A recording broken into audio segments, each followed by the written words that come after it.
En uno de sus diálogos, Platón nos presenta una escena fascinante de la vida intelectual de Atenas durante el siglo V a.C. Una madrugada, Sócrates es despertado por violentos golpes en su puerta. Al abrirla, descubre a un joven amigo, Hipócrates, quien ha venido tan temprano porque trae una noticia que lo tiene muy emocionado. Los sofistas Protágoras, Hipias y Pródico están de visita en la residencia de Calias, uno de los ciudadanos más acaudalados, y allí se agolpa la crema innata de la juventud ateniense, ansiosa por escucharlos. Cautivados por sus discursos, estos aspirantes a discípulos están dispuestos a pagar enormes sumas por el privilegio de ser sus alumnos, e Hipócrates quiere ser uno de ellos. ¿Quiénes eran estos sofistas? ¿En qué consistían sus enseñanzas? ¿Qué impulsaba a los atenienses más ricos y cultivados a pagar verdaderas fortunas por el conocimiento que ofrecían? En esta clase vamos a explorar las respuestas a todos estos interrogantes y vamos a ver también algunos ejemplos de los contenidos que los sofistas impartían en sus clases. Comencemos. La palabra sofista tiene hoy un significado peyorativo. Designa a la persona que se vale de sofismas o falacias, es decir, de argumentos que parecen verdaderos, pero son lógicamente erróneos o falsos. El término griego, sofistés, del que deriva nuestra palabra sofista, tenía sin embargo originalmente un significado positivo y solo adquiriría ese matiz negativo como consecuencia de los debates filosóficos de la Grecia clásica. Sofista deriva de sofía, sabiduría, conocimiento, y de sofizo, instruir, pero a diferencia de sofos, sabio, que es propiamente un adjetivo y describe entonces el estado de una persona que posee la sofía, el término sofista, por el contrario, era un sustantivo que originalmente se aplicaba a una persona que dominaba el saber específico de un campo determinado, de una techné. Desde la segunda mitad del siglo V a.C., sin embargo, la palabra adquiere un significado más preciso, pasando a designar a aquellos intelectuales profesionales que en el nuevo contexto de la Grecia clásica ofrecían enseñar los conocimientos necesarios para destacarse en la vida política y alcanzar así una posición de poder e influencia. La primera definición que podemos dar de los sofistas como grupo histórico es entonces de tipo sociológico, viéndolos como una clase profesional dedicada a la enseñanza y a diversas actividades intelectuales.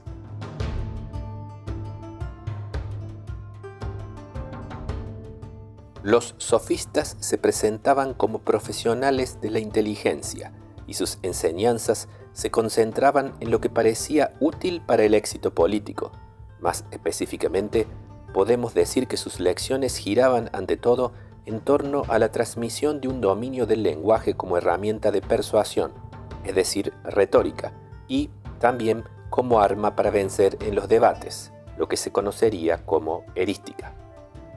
Había una demanda de esos conocimientos porque en la mayoría de las ciudades griegas del período clásico se habían llevado a cabo profundos cambios políticos. En muchas poleis, la derrota de las tropas de Jerjes en la Segunda Guerra Médica ocasionó la caída de los regímenes aristocráticos que se habían aliado con los persas, y ello dio lugar a una mayor apertura y participación política.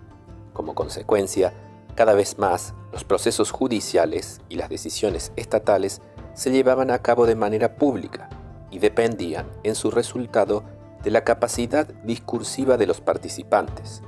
Poseer habilidades oratorias se estaba así volviendo crucial para argumentar y aconsejar en política.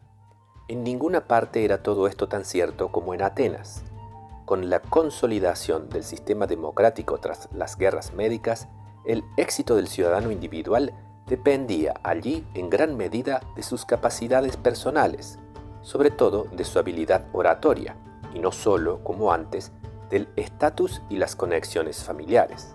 Además, durante el siglo V a.C., Atenas experimentó un verdadero aluvión de riqueza y prosperidad que transformó su sociedad y debilitó considerablemente el poder de las élites tradicionales. Los líderes atenienses de las primeras décadas, tras las guerras médicas, o tenían un talento natural para la oratoria, como parece haber sido el caso de Arístides, o compensaban su deficiencia en esa área con otros talentos, como era el caso del brillante estratego Simón. Pero ya Temístocles, siempre adelantado a su tiempo, parece haber sido el primero en fomentar sus capacidades oratorias con ayuda de un maestro, Mnesifilo. Unas décadas después, Pericles cultivó su oratoria con un cuidado entrenamiento asistido por varios maestros, Protágoras, Anaxágoras y Damón, entre otros. Su gran éxito impulsó a muchos atenienses a querer imitarlo. El desarrollo de estas tendencias hacia una mayor importancia de la oratoria se aceleró notablemente por el impacto de las reformas democráticas de Efialtes en el 462 a.C., de las que hablamos en nuestra última clase. Hasta ese momento, la mayoría de los casos legales en Atenas eran juzgados por magistrados individuales o por el Consejo del Areópago, compuesto por los ex-arcontes. Pero, tras la reforma, el papel de los magistrados se limitó a las audiencias preliminares y el Areópago perdió toda su jurisdicción, excepto en casos de homicidio y en algunas demandas relacionadas con temas religiosos. La mayoría de los procesos, en cambio, pasaron a dirimirse ante paneles de jurados populares. Se utilizaba para ello un cuerpo de 6.000 ciudadanos, del que se escogían por sorteo paneles individuales de 201 o más jurados para cada caso. El cambio no se limitó a la composición del tribunal, sino que se transformó también el procedimiento.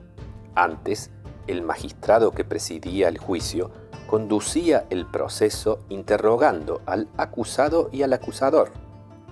Al ser reemplazado por los jurados, la tarea de presentar su caso pasó a cada uno de los litigantes, que ahora debía exponer todo en un largo discurso. Además, como los jurados no eran expertos en las leyes, antes que el conocimiento del derecho, pasó a ser especialmente importante ser persuasivo. Con estos cambios, dominar la oratoria dejó de ser una necesidad solo de los ciudadanos que buscaban un papel en la vida política de la ciudad. Como cualquiera podía ser acusado, ahora todo ateniense tenía necesidad de dominar un arte del que podían depender su honor, su patrimonio e incluso su vida. Así surgió la necesidad de una enseñanza sistemática que permitiera la adquisición de estas capacidades, pues la educación tradicional, con su foco en las letras, la música y la gimnasia, no equipaba verdaderamente para los nuevos desafíos de esta época. Los sofistas eran entonces un heterogéneo grupo de intelectuales que afirmaban dominar los conocimientos que la nueva época requería y también tener la capacidad de enseñarlos, pero claro, solo a quienes estuvieran dispuestos a pagar las elevadas tarifas que ellos exigían. La mayoría de los sofistas se dirigía a Atenas porque allí había alumnos dispuestos a pagar cifras astronómicas de 20, 60 o incluso 100 minas. Pensemos que una casa promedio en Atenas valía entre 3 y 5 minas y una muy lujosa se ubicaba entre las 20 y las 30. Como vemos, era una enseñanza para una reducida élite de las familias más pudientes que estaban dispuestas a invertir esas sumas para asegurar su posición en la competitiva arena de la política de la ciudad. Lo que los sofistas prometían enseñar no era entonces otra cosa más que la virtud o la excelencia, lo que los griegos llamaban arete, un término que resumía todas las cualidades que podían garantizar el éxito a un individuo. Tradicionalmente, la arete había sido considerada un rasgo exclusivo de las élites aristocráticas, pero ese monopolio había desaparecido en la democracia ateniense y parecía que ahora el éxito dependía exclusivamente del individuo, de sus habilidades y conocimientos. Los sofistas sostenían que la arete no se obtenía por herencia, sino que debía adquirirse mediante una educación y entrenamiento adecuados.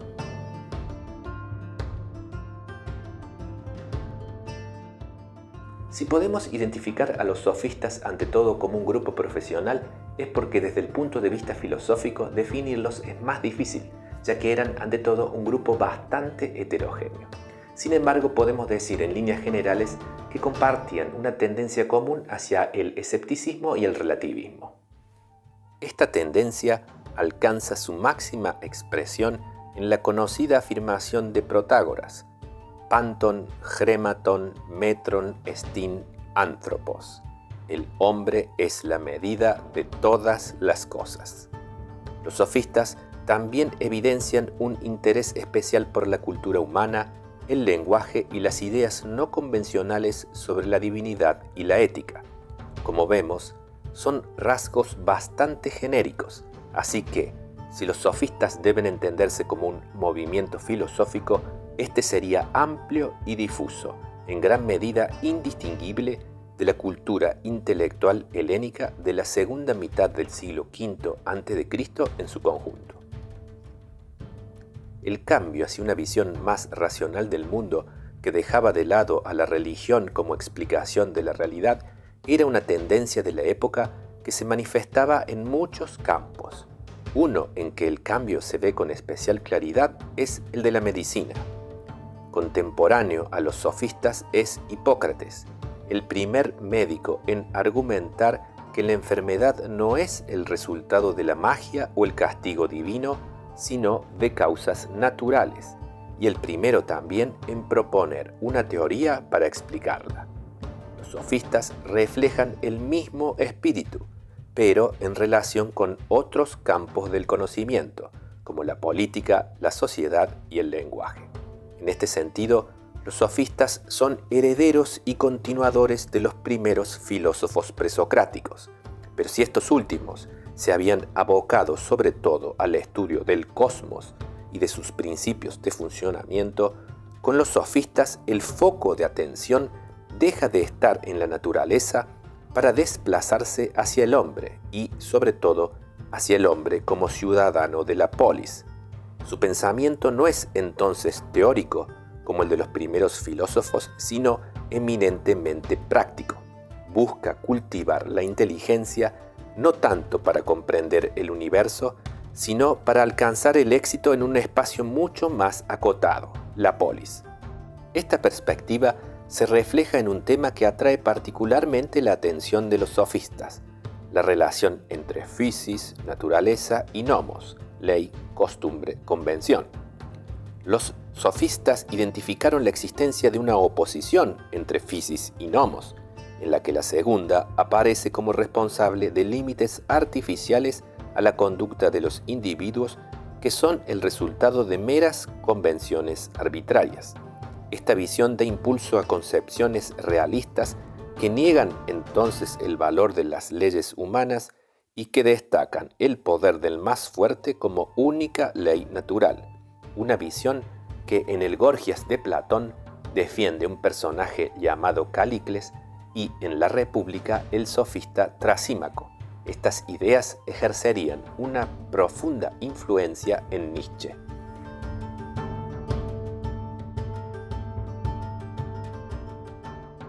Detengámonos en la enseñanza de la retórica, que fue el campo en el que los sofistas estuvieron más activos y ejercieron mayor influencia.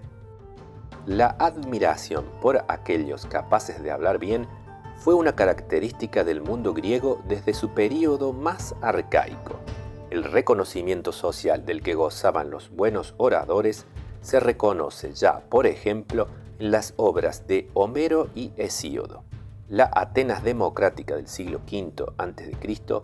potenció, como dijimos, ese rasgo, y por eso gran parte de la fama de los sofistas derivaba allí de su habilidad para pronunciar elocuentes discursos. Esa capacidad era lo que sus alumnos más ardientemente deseaban adquirir. El relativismo de los sofistas los llevó a concluir que no existen afirmaciones falsas, tampoco contradictorias, solo aquellas que son adecuadas o no. Por eso, El objetivo de la retórica era persuadir al oyente sin preocuparse por la veracidad de la tesis que se defendía, ya que se consideraba que esta es en última instancia imposible de determinar. Como la verdad no se conoce, lo que importa es lo verosímil o probable. Por eso, los sofistas adoptan como práctica el principio de argumentar los dos lados de un debate, ya que un buen orador debe ser capaz de argumentar con igual elocuencia y capacidad persuasiva una tesis y su contraria. De hecho, esa es una de las demostraciones más efectivas de su arte. Sofistas como Protágoras o Gorgias demostraban esta capacidad con gran éxito ante auditorios colmados. Los manuales de retórica que escribieron los sofistas se han perdido, pero los testimonios de otros autores sobre ellos nos ayudan a formarnos una idea de su contenido. Pertenecían al género de lo que los griegos llamaban hipomnémata, es decir, eran más bien notas de clase antes que textos teóricos completamente desarrollados. Estos manuales se enfocaban ante todo en el discurso judicial. Una de las grandes innovaciones de los sofistas fue la idea de dividir los discursos en partes, y estos manuales exponían en orden los contenidos que debía tener cada una de esas partes. El discurso debía comenzar con una introducción, cuyo objetivo era asegurarse la buena predisposición de los oyentes y presentar el contenido. A continuación, seguía la narración de los hechos que eran objeto del proceso, presentándolos desde un punto de vista favorable al orador. Aquí era muy importante el uso de las figuras del lenguaje para añadir fuerza y atractivo a la exposición. Veamos algunas con su definición y un ejemplo moderno para que se comprenda mejor de qué se trataba. La antítesis es la yuxtaposición de ideas contrarias u opuestas. Un ejemplo del discurso inaugural de John Fitzgerald Kennedy: Ask not what your country can do for you. Ask what you can do for your country. No preguntes qué puede tu país hacer por ti, pregunta qué puedes hacer tú por tu país.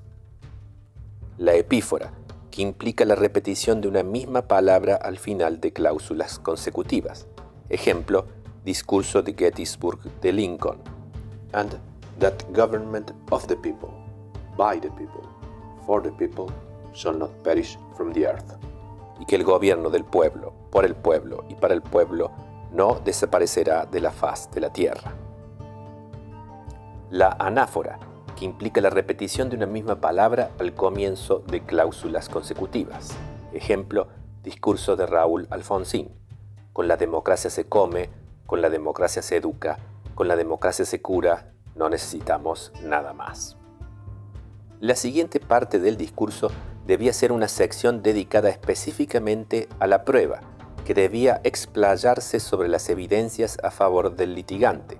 Aquí, los sofistas proponían el uso de un tipo específico de argumento, el de probabilidad. Este tipo de argumentos podía adaptarse a cualquiera de los lados de un debate que uno tuviera que defender. Podemos explicar su naturaleza con un ejemplo. Si uno debía defenderse de la acusación de un crimen para el que no tenía un motivo o interés, el argumento debía ser: ¿por qué habría yo cometido un crimen que no me reportaría ningún beneficio? Pero si uno era acusado de un crimen para el cual uno sí tenía un motivo, el argumento debía invertirse: ¿por qué habría yo cometido un crimen que, al resultarme beneficioso, me habría inmediatamente convertido en un sospechoso? Finalmente, el discurso debía terminar con un epílogo que apuntaba a recapitular los puntos más importantes y a transmitir una convicción emocional para movilizar al jurado. El método de enseñanza usado por los sofistas, como informa Aristóteles, parece haber consistido ante todo en el estudio y memorización de modelos de discursos en pares opuestos, que defendían las dos posturas de una disputa. Un segundo foco se ubicaba en el estudio de los topoi, los lugares comunes que podían aplicarse en diferentes contextos según la necesidad. En el Protágoras de Platón, el diálogo que mencionábamos al comienzo de esta clase, Sócrates asiste a la casa de Calias acompañado de su joven amigo, quien, como dijimos, está dispuesto a pagar cualquier suma por transformarse en un alumno del sofista. Sócrates entra entonces en debate con Protágoras y revela que posee una habilidad comparable a la del famoso maestro. Además, demuestra que sus ideas tienen contradicciones, por lo que su amigo Hipócrates desiste de su plan de transformarse en alumno del sofista. La mala imagen de los sofistas en la historia de la filosofía es en buena medida producto de la crítica de Platón, que los mostraría como personajes no solo vacíos de verdadera sabiduría, sino también como relativistas peligrosos que terminaban avalando las prácticas políticas más perniciosas. A pesar de que la crítica platónica hace foco en un aspecto de las ideas de los sofistas que sin dudas parece problemático, sería injusto reducir su actividad solo a este punto. Los sofistas reflejan, ante todo, el espíritu del período clásico griego y su afán por la búsqueda de bases racionales para el conocimiento en todos los ámbitos. En este sentido, las reflexiones de los sofistas serían la base para muchos de los desarrollos científicos y filosóficos posteriores en el mundo griego. Espero que esta clase les haya gustado. Si ha sido así, para no perderse ninguna más de las que vamos a subir aquí en el canal, por favor no dejen de suscribirse. Hasta luego y los veo en la próxima clase.